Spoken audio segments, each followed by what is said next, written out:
Welcome to Freestyle Thoughts, a dance podcast. I'm your host, Anna, and this is episode 7. Today's a special episode. I am joined by a good old friend and fellow dancer, Serene Puri.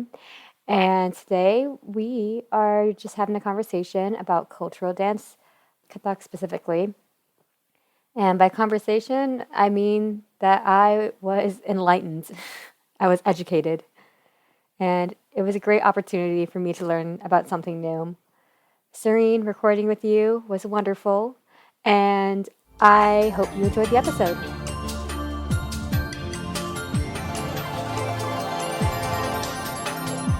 Welcome, Serene, to Freestyle Thoughts. If you don't mind, would you introduce yourself?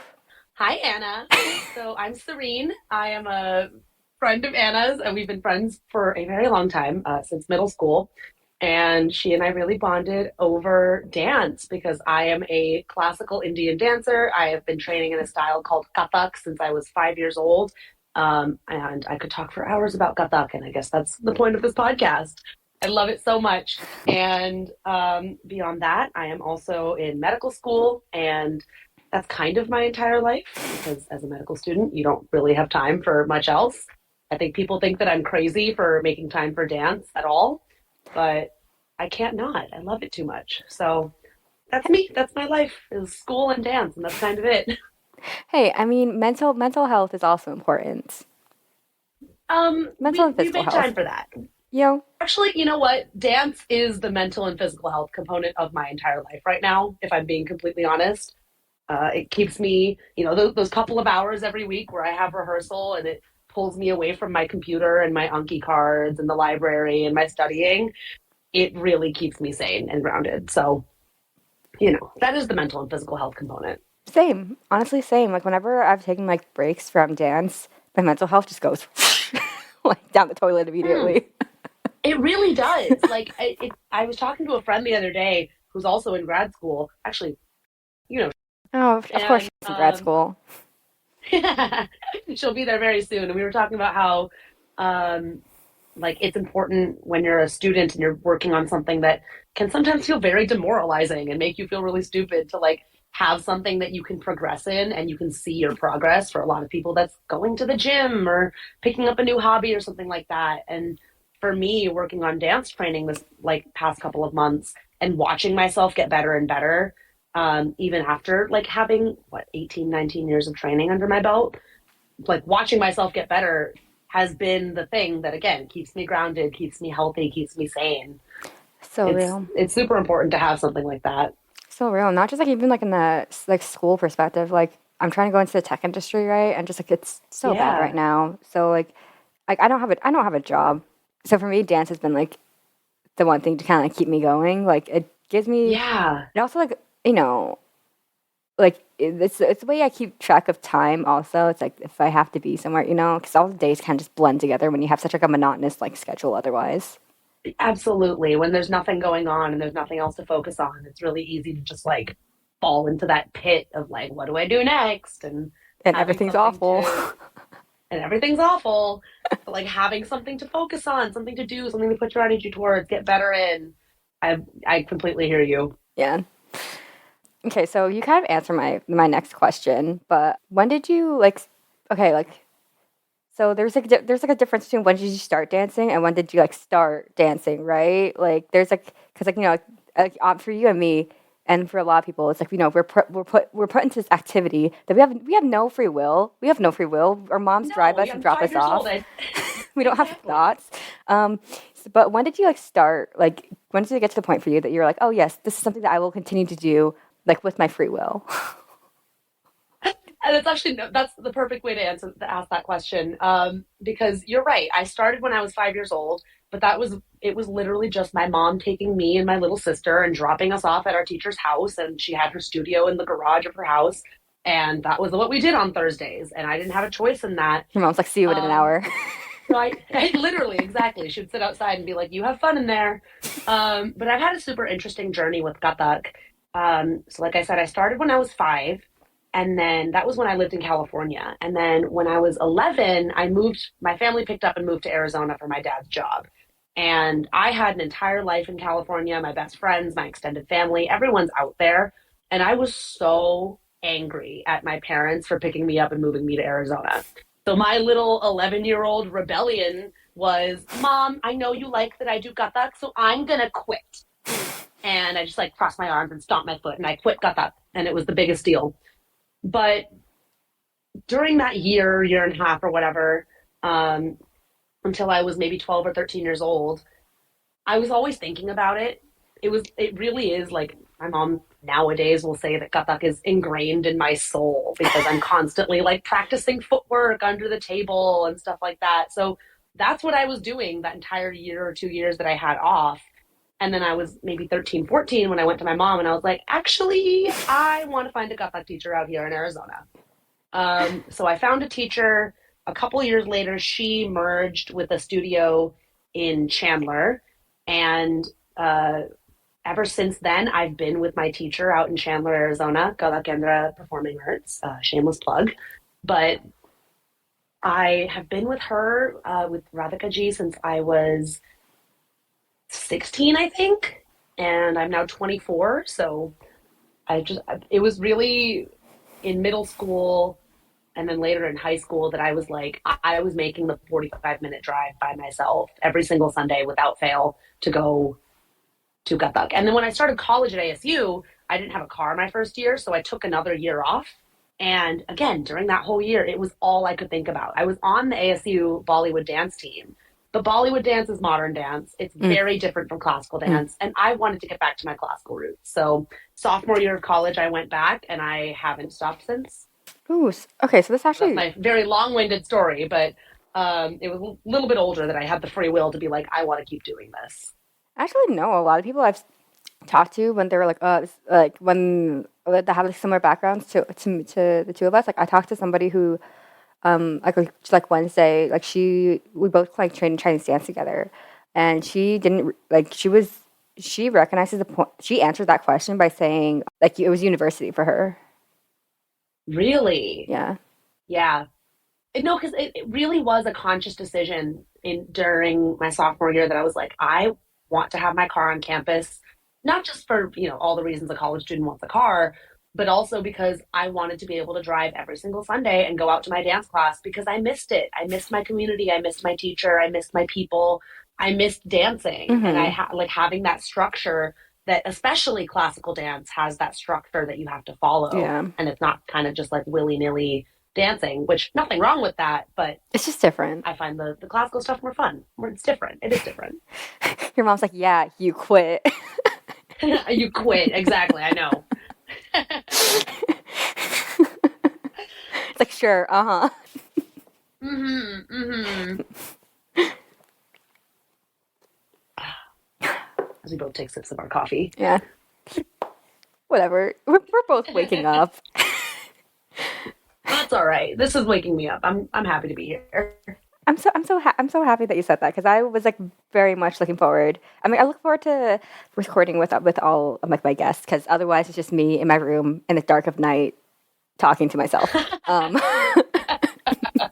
so like having someone to actually respond to me is it's great. But most of the people I've talked to, like obviously you and I know each other from from school, and our school did not have a dance team, so like we didn't. Mm-mm. It's not like we both joined a club at school that was like something dance related, and that's how we became friends. No, no, we Nope. became friends because we vibed with each other like, as like human beings, like at school, Yeah. and like a And lot then of it just so happened that we were both dancers. yeah, it was, like sheer coincidence, and like a lot of the people I've been talking to, I know them like through dance of some way. Like it's university, but through dance. Oh. So like it's like different. Interesting perspectives. Yeah. So like I was just very excited because like also it's like because of the people that I know that I'm talking to, that it's from like through dance. Like I know more of like their dance background. I Right. and like the stuff that we like talk about tends to like either be like about Chinese dance or like K-pop, hip hop, whatever. And it's much Mm. more like it's something that I like know. So I've actually been very excited for this episode because like I get to like learn something. instead of me like researching and being like, I don't know how reliable is this website though, you know? The listeners can't see, but I'm doing my little happy dance because, again, talking about Kathak is my favorite thing ever. So I'm very excited to be here. Answer all your questions. Okay, so before we get into like the meat of that, I actually have a All right. so I have returned to my dance studio, and clearly you have returned to yours. Mm-hmm. And you took less of a break than I did because I was away, like I was out of state for university, and then when I came back, Right. I went back to a dance studio that I went to when I was in middle school, just because like various reasons. And last I heard, you were like dancing with like like high school kids still, like Yeah, actually. So I am of the older, no, I'm definitely like the oldest of the younger group at my school, I guess. We do have some like adults who have come back and started to learn, but these are like, moms. moms, like grandparents, they've Mhm, come and mhm, they're mhm. starting to learn and learning from the beginning. So of the people who have been in classes with me for a while, they're all in high school. Most of them are still in high school, a couple in college, but I'm definitely the oldest, So which is, it's interesting, but it's not that noticeable really, in my experience. really, Just because, like, when we're there, we're all dancing, we're all doing the same thing, and they're a lot younger than me, but they're at the same skill level oh as maybe me. that's why. And yeah, so in a lot of ways, like it balances out, and we all like speak the same dance language, and in a Hmm. lot of ways, I don't really notice the age difference. Um, maybe with some of them I do, but it honestly doesn't phase me all that much. Interesting. Like I would say it for me, like it doesn't faze me too much. The only thing that really gets me is when they refer to like the kids who were like the really young kids when I was like in high school and middle school, and they're like, yeah, the older girls. I'm like, God, what am I to you then? Yeah, yeah, yes, that does happen. And there is a little bit of like the older sister, quote unquote, Oh yeah, energy there, where like they'll come and ask me for advice about school and this. A lot of them, interested in medicine or interested in STEM. So in those, when I get those questions, I'm like, oh yeah, realize that you are now significantly younger than me. But when we're dancing, I don't notice it at all. it's very interesting because I mean, like maybe like Chinese dance is a very technical area like of dance. It's like more technical than like one would think it is. It's Same with Kathak. yeah, like the technique that's required for like Chinese dance is more akin to like ballet, if anything. So, Right. right. So it takes like a lot, like it's like for like people who don't know Chinese dance, that's it's kind of easy to imagine what kind of discipline it takes and like how like the level to get good is like kind of, it's a higher bar to like, get good, right? Um, Right. and so like for me, like I've noticed that like these kids, um, like there's a skill difference. That's fair. But like but these kids were also like dancing over like COVID and like I don't know. There's a lot of like other like Yeah. factors like that. Like I don't know. I definitely noticed like there's a skill gap between me and the other children. But same thing. Like the kids ask me for like advice. I'm like, but like they're early high school, so like they just finished middle school kind of thing. Ah, okay. So a lot of the girls I'm talking about are like juniors, seniors Oh in high no, school. So they're like older high school. I think that also probably makes a oh difference for because sure. there's a big difference between a freshman and a senior in high school. Oh yeah, like these kids. You might shame me for my answer, but for what I said to this child. But so this kid goes, "Oh, so should I take this research class or the theater class?" And I was like, "Go for the research class. Don't take theater. You will have an awful time." Oh, my answer is always do what makes you happy because if you plan on doing something crazy like grad school or med school, you're not going to have time to do it later. So enjoy life now, but I mean, I you asked like, know, okay, like, do you have like any other classes that you're going to be taking like for fun, or is it like just theater? Because if it's in that case, don't ask me. But if you have another fun class lined up, don't take theater. fair enough. Fair enough. If you have I any was like the theater kid, but yeah, exactly. that's okay. But I'm like, but it's like think about it. I'm like, okay, if you have any like, classes that you know are going to be really difficult, don't take theater. Tech week is not going to be fun for Yeah, you. it's not. I say this as I wasn't a theater kid, but like listeners, let me give you let us give you a quick reason on why I have such strong thoughts on this. And this is because I was forced to participate in the theater class that we were forced to take for 2 years. Yeah.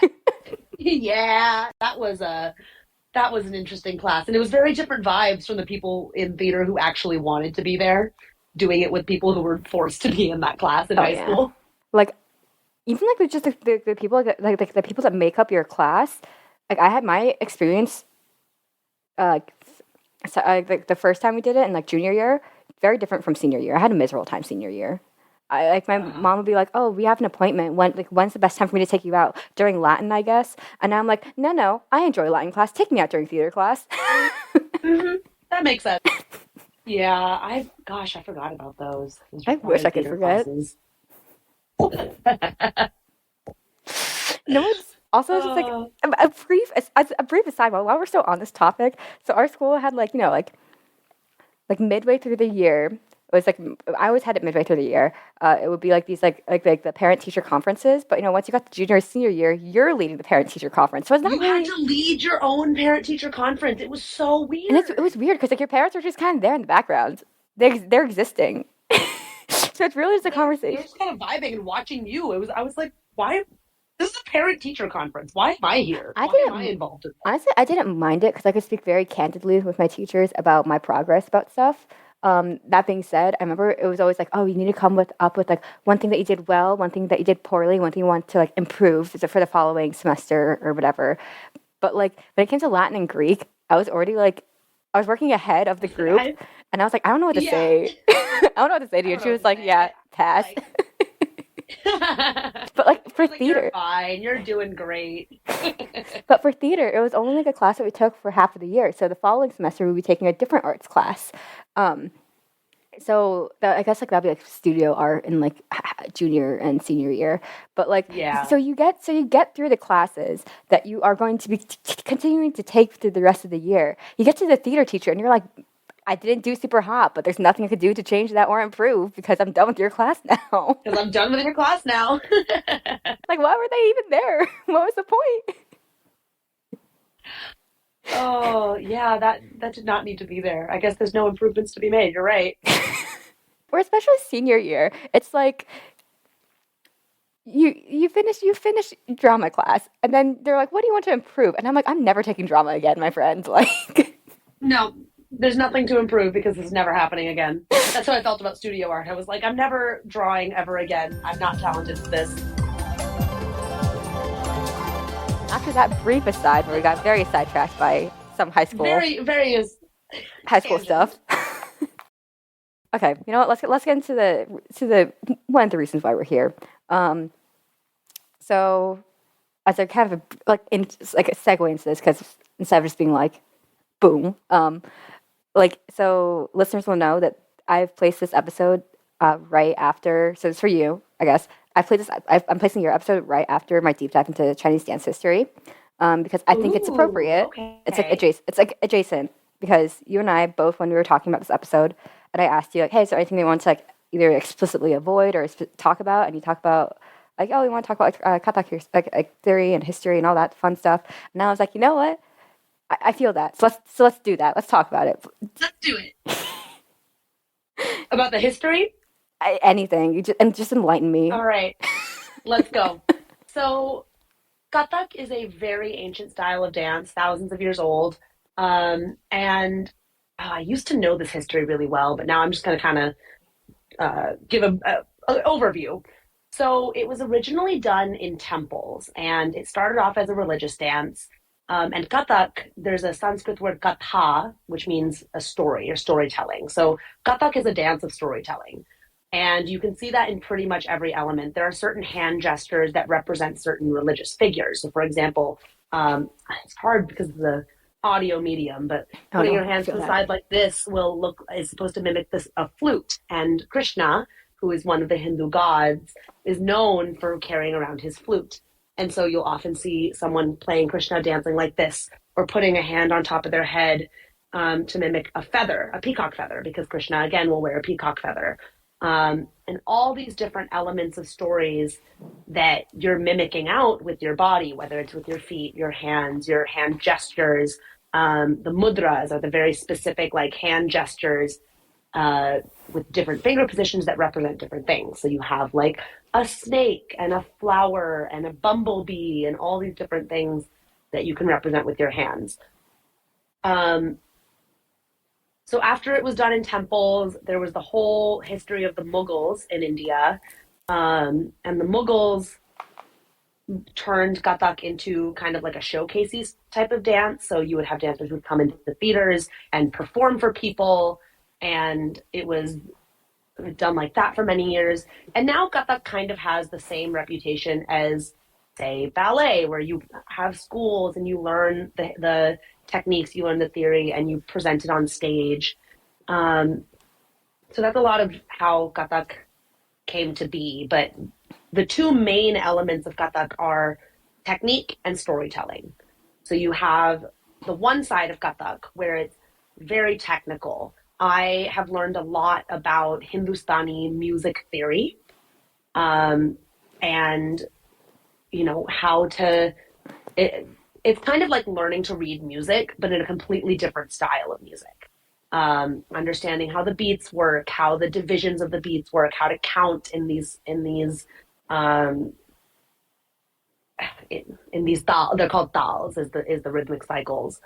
And then there's also the expressive side where I'm showing on my face with my hands with my body telling all these stories.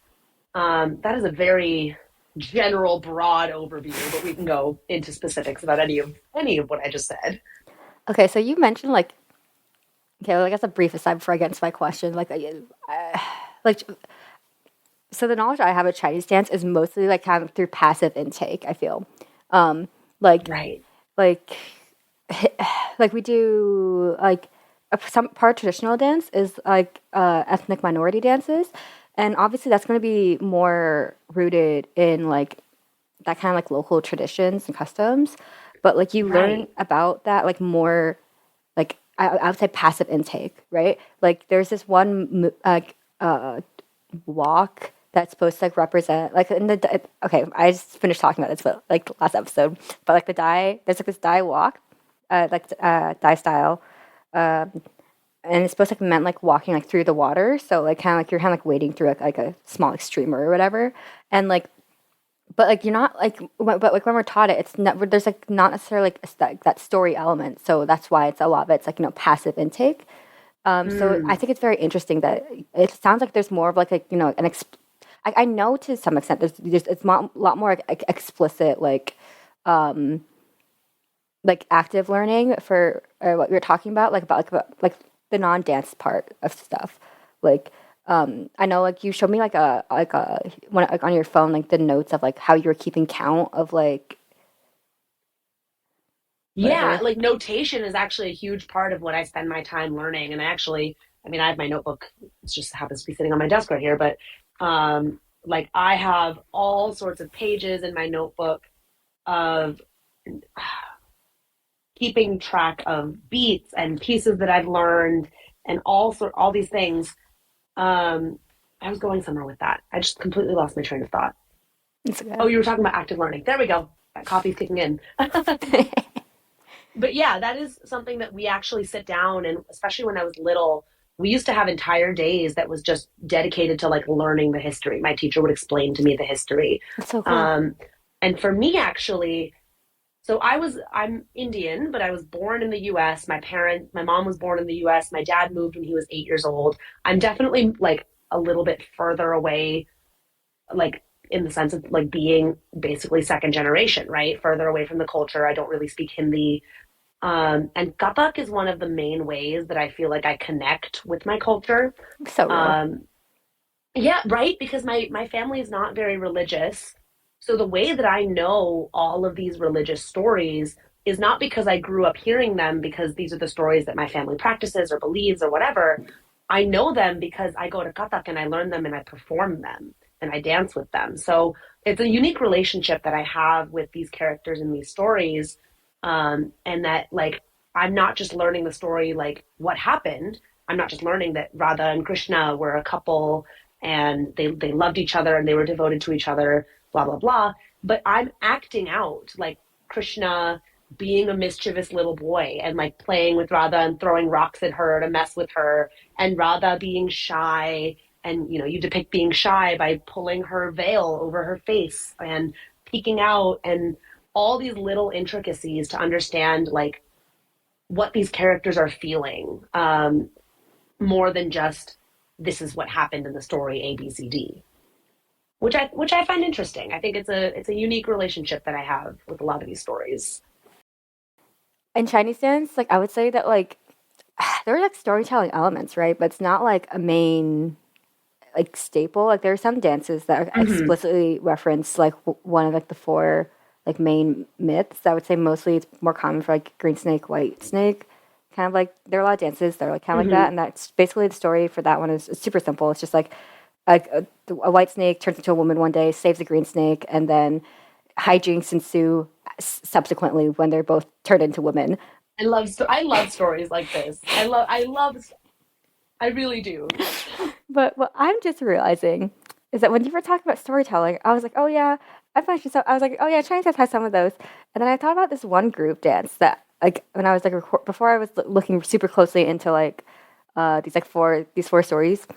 I was like, there's just it's one story about like a woman kind of like sneaking into like a school, and she just does like one motion that I'm thinking that this kind of mostly represent like a butterfly kind of a thing, like flying past Uh-huh. her, and that's how the dance opens. And now I'm realizing that's that because like at the time I was like, oh, I have a feeling.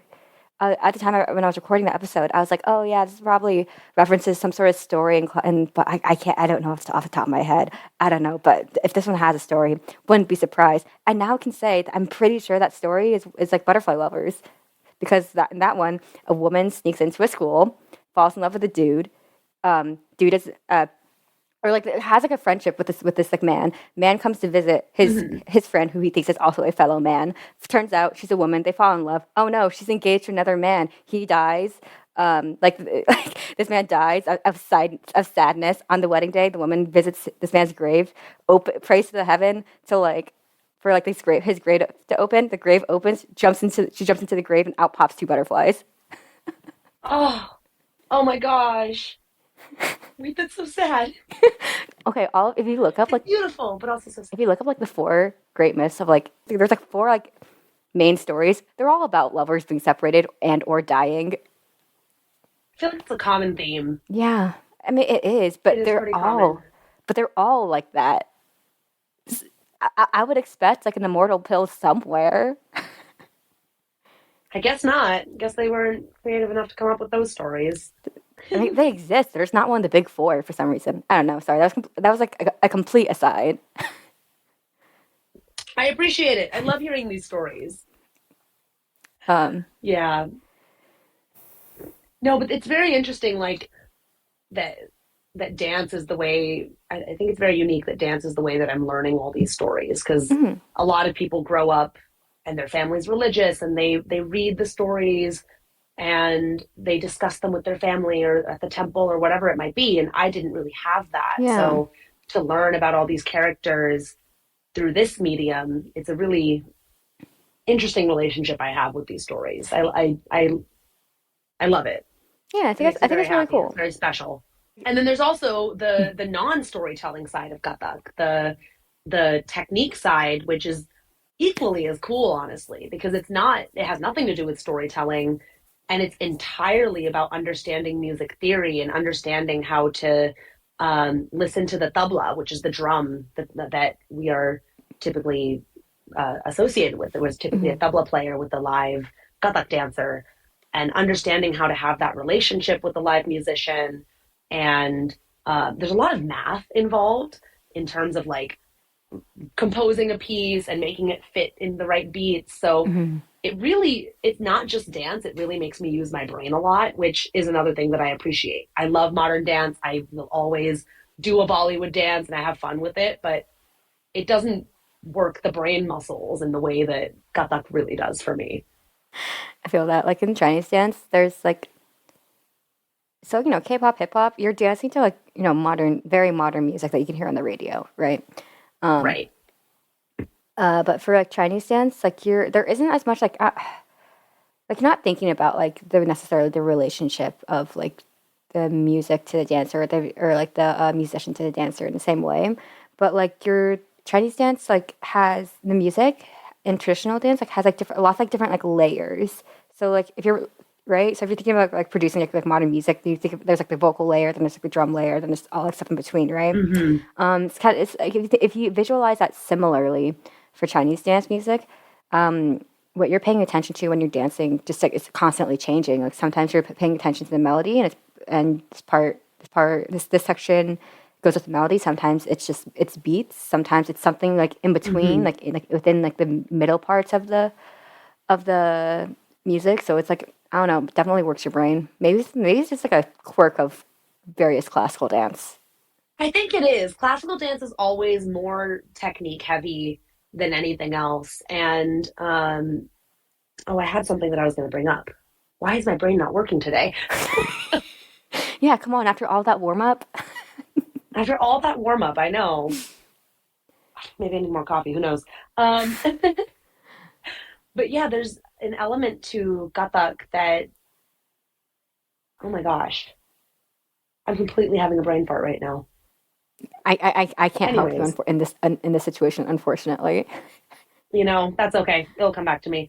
But Kathak, there's a lot of like footwork heavy. Hmm. Footwork is one of the main hallmarks of Kathak. So Hmm. there's six styles of classical dance that come out of India, and they all have their own characteristics and their own defining features. So the one that I really know best is Bharatanatyam, comes out of the south of India, and they're really well known for massive, expressive faces and very heavy makeup, and they're known for sitting very low.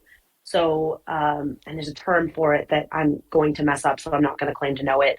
But they sit very low, and I always say that Bharatanatyam dancers have the strongest thighs of anyone I know because you're squatting for an entire piece, and it's very impressive. And with Kathak, so Kathak comes out of the northern part of India and a little bit of Pakistan too, and it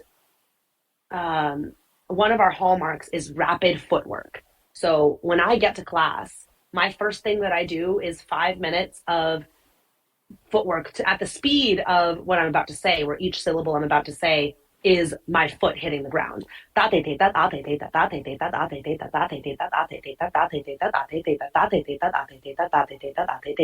And and that's literally how I start class.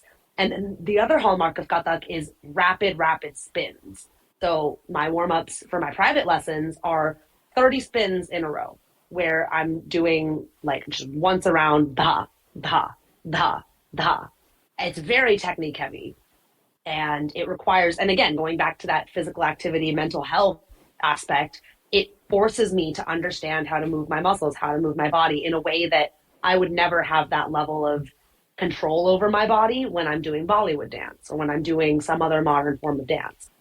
Um, and that's what makes classical dance special, and it makes me so excited. It's very. You have to think a lot about it in order to be good at it. Yeah, You have to train hard. yeah, for sure, for sure. Like, like my experience in like university with like with like doing like more hip hop, K-pop, it was like a lot easier to watch like beginner dancers like get good in this style because it was like I don't know, it's like uh, of the range that we did in that club, it was like still very similar. And of the range that's out there, there's very few things that are different. Like there's a general hip hop style, and then there are more unique things like breakdancing and like pop and lock, and those are more technically based because I can like you need to have just more degree of control for like those Right. kind of There's things. ways to do like a specific way to do those types of steps, Yeah, but but like the more general like hip hop, K-pop style, there that doesn't require like the same level of like training. Like the most difficult thing is a body roll. If that you know, like right. it's not. And you're also more free to add your own, like, quote unquote, add your own flair to those modern styles of dances, which again, absolutely nothing wrong with that. I think it's super cool. Um, it's also very just, very different from classical where everything's Yeah. controlled. There is a way to do it. Which And if you're not doing it that way, you're doing it wrong. And that doesn't really exist within modern dance no, styles it does in the not. way that it does with classical dance. Which also that brings me to my next question. Like, I know this is like definitely true in like the modern like modern dance, like modern dance, like the style, not modern dance, like the general term. Um, Mm-hmm. like what is like Kathak's like approach to okay. Let me preface this with the way because I don't know how to word this question, but like okay, so in Chinese dance, it's more rare to see like original choreography. Like you're taking a dance that has existed within this sphere, and then you're applying it to your group. And most changes that happens, it's sometimes if something's really technically difficult for the level of dancers that this dance is given to, you change that. Or if there's a section like, oh, this is really easy, you can do something that's more impressive, then you change that to kind of fit to like basically highlight the skills of your dancer. But the overall like I've been calling them like motifs of the dance stay the same. Like in the similarly, there are certain gestures to represent like certain characters in Kathak. They're in Chinese dance. There are like certain like for each dance, there's like a set of like movements that are like repeated and recontextualized, not necessarily like in combos, but like just like for each dance, there's like when I watch Right. one, there's like like I'm like oh that's a movement that's just it's repeated throughout the dance. Like it's just that's just like a hallmark to Right. identify like this dance kind of this dance specifically kind of thing. So like but like like in K-pop, but the thing is like at the same time like I guess they're technically dance covers because it's not an original choreography, but like at the same time you don't Right. know who the choreographer is. It's just somebody at some point made this dance and then it's been redone multiple times subsequently Over by and over lots of and people. over. But like in hip hop or K-pop, it's like oh this is a cover. Original choreographer is this person or like I don't know like what's Katak's like approach to that. So, Kathak, there's a couple different examples of this. There are certain pieces. So, for example, tarana. Tarana is a piece, and I think I'm going to butcher this history a little bit. So I'll stay a little broad just so I don't say anything wrong. But it's based in using like Persian syllables and instruments, and that is like a specific type of dance.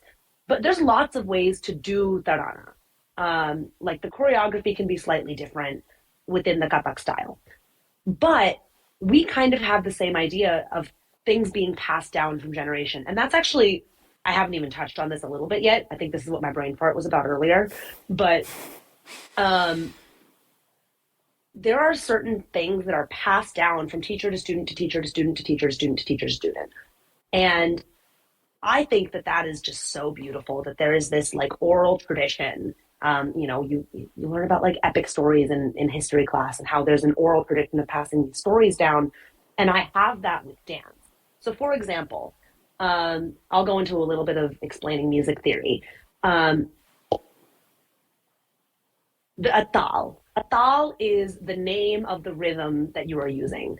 And that would be, I guess, analogous to anybody who understands how to read Western music, like your quote unquote your time signature. So, for example, if you're reading a piece of music in 4/4 time, you know that that piece of music has 4 beats in each measure, and your piece is going to be a multiple of 4 beats long. Sort of similar idea. Theme thal is the basic thal that you learn. It's the first one that you learn. I've learned 7, but theme thal is the basic one. And it contains 16 beats. And the way that you say that is dha din din dha dha din din da na din din da dha din din da. And that's 16 syllables to represent the 16 beats of theme thal. And it's divided into 4 segments. And again, if you could see my hand, you could see how I'm counting that, but that's not really relevant. Um, and there's pieces that fit within a thal. So in order for something to fit within a thal, it has to fit that 16 beat framework. So your piece will be a multiple of 16 beats long, and it'll end on the first beat of the next cycle. So 16n plus 1 is how long your piece is. Um, And there's so many pieces that fit into theme dal. You can create an infinite number of pieces, and I could write my own. I could make them up myself. I can compose them myself. And that's something that I work on a lot in my practice. But there's also pieces that have been passed down from teacher to student to teacher to student to teacher to student. And the words of these pieces stay the same. And again, part of being a Kathak dancer is understanding theory as well as dance. So I have to know these words. I have to know the words of these pieces, and then I can create choreography that goes on top of those words. Typically, the words of the pieces never change. And those are the things that are passed down. But the choreography does change. And it was actually really interesting. The other day, I opened up Instagram, and I follow a bunch of Kathak dancers on Instagram. And at the very top of my feed is this video of someone saying and performing the exact same piece that I had learned like 2 weeks earlier. Same words, same thal, same everything, but the choreography was completely different. So it's in that way, it's super fascinating. I can actually give an example of a piece that I've learned in theme thal, um, if you're interested. But it's so that's how things are passed down. The dance isn't necessarily different, but the words are all the same, and those are passed down and kept as a repertoire. A lot of Kathak dancers will have notebooks just full. Again, I'm looking at my notebook full of pieces that I've learned. Um, I don't know how much of that was rambling and how much made sense, but there you go. I was following that if that gives any Well, indication. I'm happy. But I also have like a point of reference of like to Yeah, a little bit. I feel like if you don't have a point of reference, that might have been quite confusing. I feel like There's people actually a tabla player that explains it very, very oh well. If you go on Instagram or YouTube, his name is Nilamjit, Nilamjit, I believe. I think his name, it's like that music, Nilamjit music, on Instagram and YouTube. And he has so many videos that explains like this technicality super, super well, and in a way that I, as a dancer, probably couldn't explain it in that level of detail. But I love learning about it. So that's been my YouTube rabbit hole recently, was his YouTube channel. fair. Like a lot of my YouTube suggestion has been a lot of Chinese dance recently, which actually Uh brings us huh. to me to this like little pet peeve that I have. Because as a result, and we all know that all of your devices are listening, right? Um, Always, always so listening. the ads that I've been getting on YouTube is for Shenyun, and I hate Oh, Shenyun. oh yeah. I've heard a lot of things about them. Oh yeah. Huh? Okay, Oh, I'm good, aware. good, I'm aware. good, Yeah, I'm aware. good. Thankfully, there's no Kathak cults that are trying to recruit people across the U.S. At least as far as I know. See, and that's why I hate Shenyun. They're dirtying the name of Chinese dance actively, and like that's people's frame of reference generally for Chinese dance. But what kills me is that I know for fact that right now in circulation there are two Shenyun ads. I've been getting the one Shenyun ad, so it's like add salt to injury. It's the same goddamn ad over and over again. Like They no, won't even give you the other one. Oh, that's no, they won't. horrifying. Like it'll be like a double ad on YouTube, and it's like, are you kidding me? The same ad. Oh And like God, Shen Yun's not going to be in awful. Phoenix until February. So guess who's going to be with this this one Until goddamn Shen Yun ad until February. February. I don't envy you. And like Well, now that we're talking about it, I will probably also start getting these ads, unfortunately. and you know how like Sharing your misery. and like you know how like the only reason why I know that there are two Shen Yun ads in circulation is because it accidentally gave me the other one once. But you know what the worst part is? So I'm researching Hmm. for Chinese dance, my deep dive episodes, and the most reliable website that I can find. Oh no. Is it the Shenyun website? Yeah, so I'm like linking like, oh, this is the article that I used when I was researching for this episode. I just tried to avoid that. Like I don't want to link the Shenyun website. Do not. No, that seems like you're recruiting for a cult. Yeah, it's actually really interesting because like the adults know that like Shenyun's not the shit, but they tend to be like first generation. Um, but the kids, they're like, I don't know.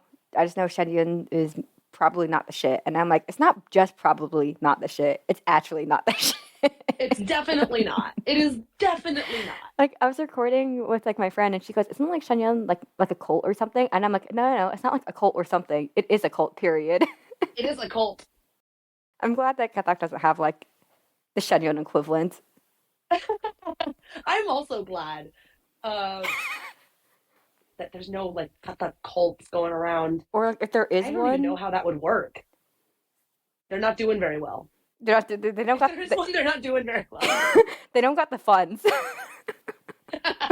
And let's They keep don't it have the that funds way. for billboards or endless shows and cult recruitment tactics, which, again, very glad for that. I would rather be, one a voice, not the voice, definitely not the voice, but a voice, spreading the word about what Kathak is and how cool it is, how much I love it. Yeah, I'm glad. Uh like my I don't have a lot of like experience with like other like dance styles, like just like in general. Like like within like my memory, I don't have lots of memories of like even like going to like watch like the ballet or anything. So Right. like I think I've seen you dance like within like the clearest memory that I have of you dancing was senior year when you did like your bell solo, like with the bells. Yeah. Oh, the bells. Actually, the bells are. Oh my gosh, how did I not even bring this up? One of my favorite things about Kathak in the world is that the bells are always there. So, for those who don't know what I'm talking about, Kathak dancers wear something called gungrus. And gungrus, a little bit of an onomatopoeia there, going on my Latin Greek knowledge there. But it's a long string. Mine, because I've been dancing for so long, are 100 bells each. And they get tied around your ankles. And they're quite heavy. And the heaviness is actually for a purpose. It's because when you're doing lots of super fast turns, the heavy bells on your ankles keep you grounded and keep you from falling and losing balance. Physics. But it's also for when you're doing physics, for when you're doing the super loud footwork. I have them right here actually. And when I'm doing that super fast footwork that I gave you the example of earlier, not only can you hear my feet like slapping against the floor, but you also hear the sounds of the bells. Because Kathak is a barefoot dance. We don't wear shoes. And it's really just a lot of footwork, a lot of turns, and the only thing you're wearing are the bells. So when you saw me senior year, that was actually a thal piece in Tin Thal, so kind of what I was just talking about. And actually, I'm reusing a lot of the ones from that performance a couple years ago for this performance that I'm working on now. Um, so it's super fascinating. But yeah, the bells are a huge component. The gungrus are a huge component of being a Kathak dancer, and it's a big deal when you graduate from say 25 bells per ankle to 50 to 100. My teacher was telling me I think she got up to 150 or 175 bells per ankle. But this bag weighs like maybe 5, 6 pounds. Oh my Like god. it's not an insignificant weight that Hmm. I'm adding to my body. So not only am I like doing the super fast footwork, but I'm doing it with an extra couple pounds of weight Hmm. stacked onto my ankles that I have to be able to resist. Um, my calves are very strong, I will say. So right now, what I'm working on is so there's a tradition in any Indian classical art style, whether it's dance, music, singing, but there's a point that you reach where you have learned everything that a classical artist is expected to know. Hmm. So for me, that's the seven thals that I learned, the music theory behind it, and there's a certain level that I've reached. And once you reach that level, so in my school it's 7 years of curriculum, but it took me about 10 years to complete those 7 years worth of information, where you do a graduation. And in Kathak, that graduation is called a Rangmanch Pravesh. And this is a really like it's a big deal. It's a prestigious thing to be doing, and it's sort of your debut in the world as a dancer, as a qualified dancer, and not a student of dance. And so mine will be sometime in the fall of next year. You will definitely be getting an invite, Anna. Um, and it is going to be like maybe 2 something hour solo performance. And so the rehearsal that I'm actually leaving in probably 45 minutes for this rehearsal, um, but it's me working on the stamina to be able to do that type of performance. Because even after 19 years of training, there's a difference between training in a group and training solo. And the type of stamina and the type of attention to detail that you get in a private lesson versus in a room where in a room of like 6 people and one person watching over 6 dancers. Um, I've learned, even just in this past year, I've learned so much. And that just goes to show, as a dancer, you're never done learning, you're never done training. I've completed my training in the technical sense, but I'm never going to be done getting better. I can Mm-hmm. always learn more. I can always practice more. I can always learn a new technique.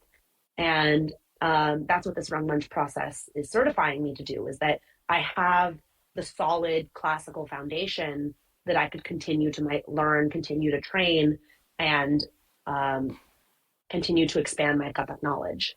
So um, that's super fun. I really love getting to have that one-on-one time with my teacher. I really respect her. She's an amazing person, amazing dancer. And it's very special that I get to have this time to really hone my skill, because I don't doubt that I'm a good dancer. I know that I'm a good dancer. I know that I know all my stuff, but I'm taking it up that extra level. Mm-hmm. Which again, having something that you can progress in and feel good about progressing in. It's very exciting. Oh, for sure. It was funny when I was studying for the MCAT a couple of years ago. Um, I was staying at my parents' house, and my routine, I would wake up every morning and I'd set up at the table and I would just grind out my MCAT studying for 6, 7, 8 hours a day. And my mom loves to tell the story that under the desk, literally every day, absent-mindedly, my feet would just be going, just coming up with new footwork routines over and over. I had no idea I was even doing it, to the point that my mom looks at me and she like takes a video of me, like I'm up on the top taking notes, and on the bottom my feet are just going. It's like those videos of ducks where Mm-hmm. on the surface they're just like very chill and calm, and under the water their feet are just going. That's exactly what I would do. And she always likes to say, like, oh, Kathak is ingrained in your soul. And it really is. It really, really is. I find myself like thinking about it, talking about it, composing thals, composing toras, practicing footwork at just like any moment of any day in my brain. It's always there Which brings, I in guess the this brings background. me to like our like maybe probably penultimate question. Um, uh, because I know there's someone that I was talking to that like, and their answer was very clearly like yes. But like, if you have kids one day, would you like forcefully enroll them in cut that classes? Forcefully is a strong word, I but I mean, would put them forcefully in a sense, in the same way that like you were enrolled against your that like will. I was forcefully put into Kathak. Yeah. Yeah, I think I would. I would love to pass this tradition on, and if my kids end up not liking it, whatever, I'll find them something that they do like. I think it's really important for kids to have something. I don't care what it is, but I want my kids to have something. If it's not Kathak, I've also played with the idea of just making them my own personal little tabla players. So just not even putting them in dance and putting them in tabla so that I can just make them practice with me so I can keep dancing with my kids. Um, but also, if it's not that, if it's not Kathak, if it's not tabla, if it's not something cultural, like art classes, uh, maybe an American dance style. There's just something. I want my kids, if I have kids, to have something that's theirs that they can love in the same way that I love Kathak, that they can devote themselves to in the way that I've devoted myself to Kathak. Um, but yes, Kathak will definitely be one of the things that we try when they're little, and fingers crossed, hope it sticks. Uh, I think that's actually honestly a perfect way to end this episode. Obviously, this podcast, it's not just about Chinese dance. It's just about like dance things in general, like um, gripes I have in like the dance community or like dancers and like kind of like generally the bad reputation that the identifier label dancers have, Yeah. and just like stuff from my experience and stuff. But this episode was like I don't know. This was a very fun episode for me to I had so much record. fun. Like I learned so I'm many so happy things. we did this. I learned so many things, and now I'm better prepared for your graduation performance. I'm so excited for you to see it, honestly, because I'm you ex- haven't seen me dance since I was 18 years old, and I'm better than I was when I was 18. I would hope. I would hope. Like I'm very excited for it for this. Now I have like more background knowledge instead of just like sitting through this 2 hour performance. Be like, yeah, it looked good. Don't know anything else. Don't have any other comments. There's even more that I could explain. I think I really just scratched the surface on so much of it. I would love to come back for another episode, I would not love to to have invite you myself back. on, but I would love yay. to have you back. It's an open invitation to anyone that who's like guesting on my podcast. Amazing. I will be back and I will be talking more about Kathak. I will be giving examples. I will be maybe more organized. Maybe I'll have more coffee before I start. I'm more organized in my thoughts. But I would love to have you back. Thank you so much for taking the time out of your schedule to record with me. It was Thank you great. for having Of me. It was course. so good to catch up with you I too. know. We don't. I feel like whenever we talk, we always have a great time. But both of us are at the age where we're like, yeah, let's get in touch, and then we just don't talk to each other. And then we just don't. But then we can just pick up wherever. Yeah, it's great. I love Very this. easy. I Adult appreciate it. friendships. Adult friendships. Okay, I'll let you go. Thank you so much again. Thank you, Anna. Bye.